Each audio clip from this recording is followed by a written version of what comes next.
پھر اسی طرح زینت کا جو ہے ذکر ہوا کہ جس سے انسان آرائش کرتا ہے اپنی، تو اس میں بھی غلو سے کام نہیں لینا چاہیے.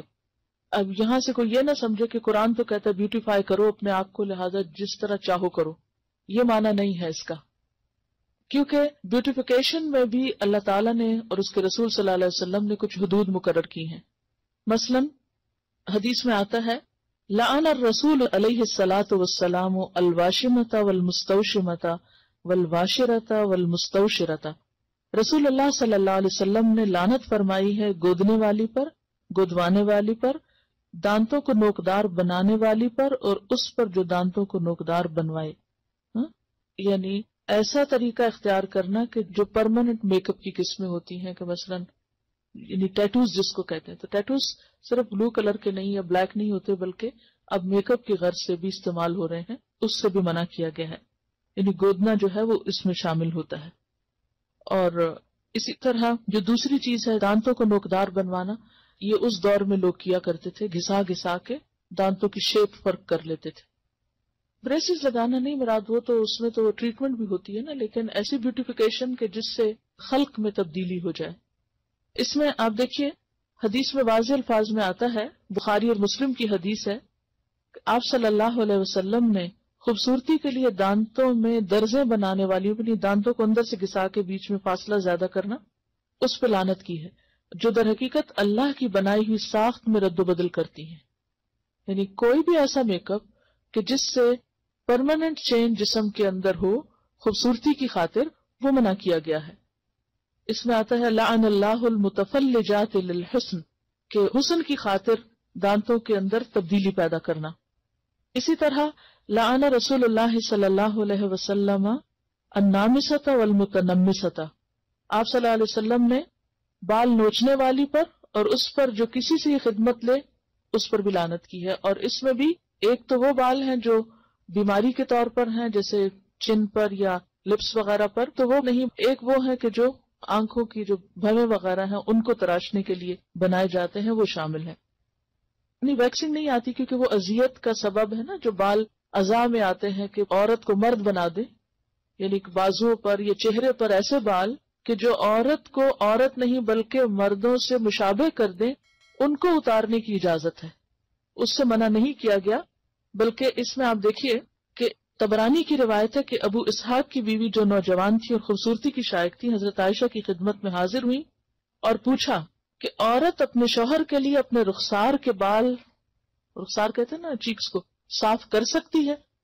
حضرت عائشہ نے فرمایا اذیت کو ممکنہ حد تک دور کرو، کیونکہ یہ اذیت کا باعث ہے. یعنی عورت کے منہ پر بال جو ہیں وہ مرد کے لیے اذیت کا باعث ہے. تو یہ کتاب اللباس فتح الباری میں روایت آئی ہے، تو اس کی اجازت ہے.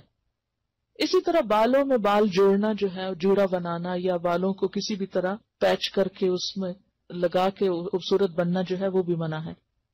حدیث میں آتا ہے، بخاری کی روایت ہے، اللہ تعالیٰ نے بال جوڑنے والی اور جڑوانے والی عورت پر لعنت فرمائی ہے. اور اس میں آپ دیکھیے کہ ان ساری جو احادیث ان میں ایک چیز مشترک ہے، اور وہ کیا ہے؟ لعنت کا لفظ. یعنی اللہ کی رحمت سے دور ہیں ایسے لوگ. ایک اور حدیث میں آتا ہے کہ بنی اسرائیل اس وقت ہلاک ہوئے جب ان کی عورتوں نے ایسے کام کیے. یعنی بنی اسرائیل کی ہلاکت کے پیچھے بھی ان کی عورتوں کی حد سے زیادہ زینت میں دلچسپی تھی. پھر اسی طرح ایک اور حدیث ہے جس سے پتہ چلتا ہے کہ بالوں کے اندر اگر کوئی جیسے دھاگے کے یا اون کے کوئی پیچز لگائے جائے تو منع نہیں ہے زینت کے لیے. جیسے چٹیا ڈالتے ہیں یا مہندی یا پراندہ یا وہ جو کلپس وغیرہ ڈالتے ہیں یا بیڈز ڈالتے ہیں، اس سے منع نہیں کیا گیا کیونکہ وہ پتہ چل رہا ہے کہ کوئی ایکسٹرا چیز ہے. اور پھر اسی طرح یہ ہے کہ خضاب لگانا جو ہے، یعنی بالوں کو رنگ لگانا، اس میں سیاہ رنگ سے منع کیا گیا ہے. لیکن جو نیچرل کلر ہیں جیسے مہندی ہے یا کوئی بھی نیچرل کلر ہے، اس کی اجازت ہے. بالکل ٹوٹلی کالا کرنا جو ہے وہ منع ہے، مگر کالے کے علاوہ اور رنگ جو ہیں ان کی رخصت ملتی ہے. اس میں ہم دیکھتے ہیں کہ واضح طور پر حکم ہے. ابو ہریرہ کی روایت ہے کہ نبی صلی اللہ علیہ وسلم نے فرمایا، یہود و نصارہ خضاب نہیں لگاتے، تم ان کے خلاف طرز عمل اختیار کرو. یعنی بال سفید رکھنا پسندیدہ نہیں، ان کو رنگنا زیادہ پسندیدہ ہے. ٹھیک ہے. یعنی بعض لوگوں کا خیال یہ ہے کہ کلر کرنا جو ہے یا خضاب لگانا جو ہے وہ شاید تقوی کے خلاف ہے. تو اس کے برعکس آپ نے کیا فرمایا کہ یہود و نصارہ اس کو نہیں پسند کرتے کیونکہ ان کے ہاں بزرگی کی علامت کیا ہے کہ اپنے بال وائٹ کر لو. لیکن آپ نے کیا فرمایا کہ نہیں تم رنگو. اور اس میں ہم دیکھتے ہیں کہ حضرت ابوبکر اور حضرت عمر خضاب لگاتے تھے، لیکن بعض صحابہ کو پسند نہیں تھا، جیسے طبعی طور پر جیسے حضرت علی ہیں، ابی ابن کعب، حضرت انس، ان کو پسند نہیں تھا. تو یہ نہیں کہا گیا کہ تم ضرور لگاؤ، یعنی تاکید بھی نہیں کی کہ کیوں. اگر کوئی اس لیے نہیں کر رہا، یعنی کسی اور قوم کی مشابہت میں نہیں کر رہا، اپنی ذاتی دلچسپی کی بنا پر اس کو نہیں شوق لگانے کا، تو اس کے لیے رعایت ہے. ایسا بھی نہیں کہ وہ ضرور ہی لگائے، لیکن لگانا جو ہے اس میں ممانعت نہیں. ہاں اب کیا لگایا جائے اور کیا نہ لگایا جائے اس کے اوپر توجہ کرنے کی ضرورت ہے.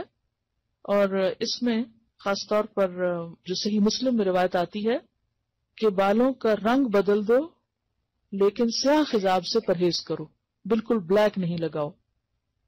امام زہری فرماتے ہیں جب تک ہمارا چہرہ تر و تازہ تھا ہم سیاہ خضاب استعمال کرتے، لیکن جب سے چہرے اور دانتوں میں تغیر آ گیا ہم نے اس کا استعمال چھوڑ دیا.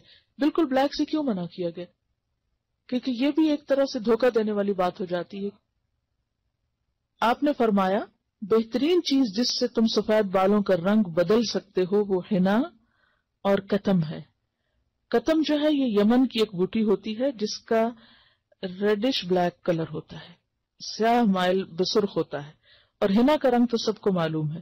اور حضرت عمر خالص حنا لگاتے تھے، حضرت ابوبکر حنا اور کتم ملا کے لگاتے تھے.